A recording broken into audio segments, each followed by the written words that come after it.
In 2001, Apple started a factory in China. Then, in 2023, there are reports of illegal excess overtime, mandatory unpaid meetings, and use of forced student labor. This is called exploitation. Exploitation comes in many different forms, whether it's the rich exploiting the poor or taking advantage of bugs in a video game.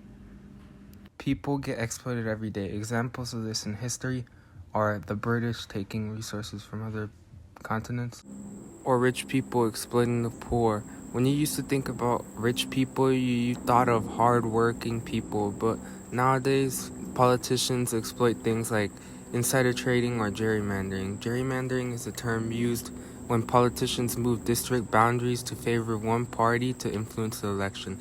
But not all rich people exploit these, are just common examples. Another thing is using loopholes to stay rich and avoid taxes. These rich people own companies, and the companies also abuse their power by having poor factory conditions and abusing child labor.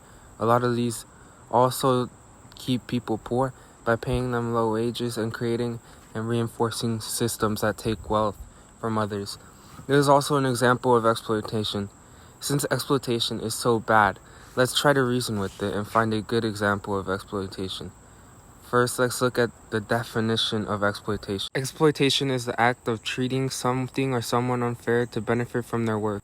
The answer to this question is complex because exploitation being beneficial is sort of an oxymoron. Exploitation is only beneficial if both parties are better off after this exchange happens. Most of the time, this will not happen because in parts all around the world, this is not always the case. Whether it's forced labor, forced criminality, sexual exploitation, or many other forms of abuse.